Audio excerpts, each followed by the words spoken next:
Faith Church, hope you're well on this, what feels like the first day of spring. I know it's not quite yet technically there, but good to see some warmer weather.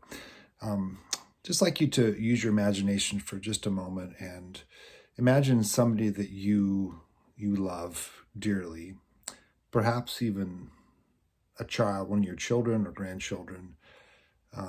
If you don't have kids or grandkids, maybe a best friend, someone you really care deeply about, who comes to you one day and because of some hard circumstances in life, confesses to you something like, I just don't think that my life matters.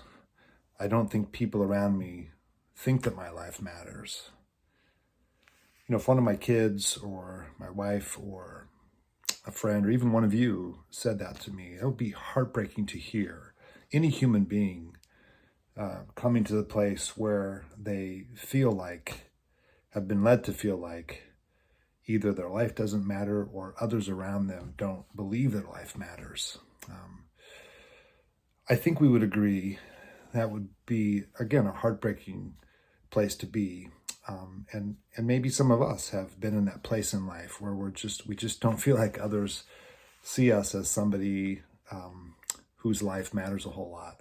And I want to ask you to start from that place as we come tomorrow to consider this first of these 6 creeds that we're looking at in this sermon series. And the first one we're looking at on this yard sign that I'm using as a guide here is the creed, Black Lives Matter.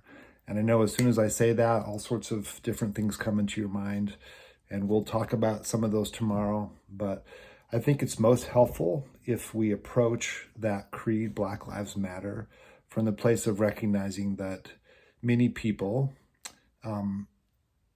Black Americans and others in our world have come to the place where they have either felt like their life doesn't matter or felt like other people have not considered that their lives matter.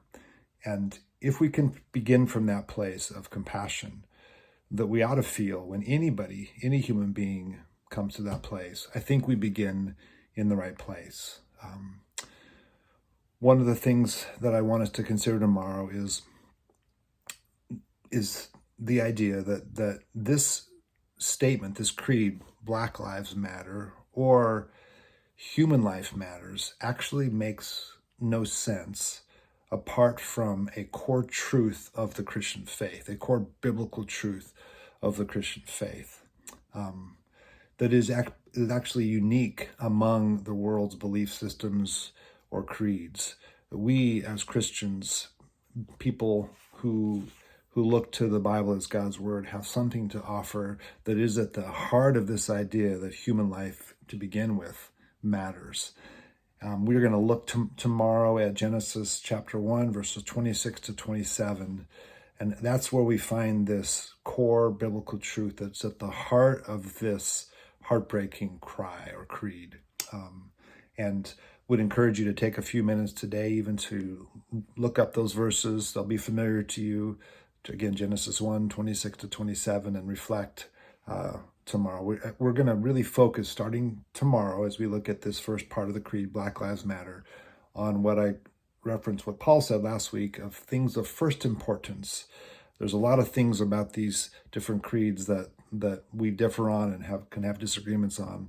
But at the heart of each one is an issue, biblical Christian issue of first importance. And that's what we're going to look at tomorrow. So really excited for some of the things I think God has given me to share with you. Be good to be together in worship. We will again, as we move through Lent, celebrate the Lord's Supper together. Such a blessing to gather around the table each week. And so I hope you will be with us, ideally in person. If you're in town, come and be with us, and it will be a good celebration of worship. So wherever you are today, may you sense the love of God your Father, the grace of Christ his Son, and the presence, the fellowship of the Spirit. Peace.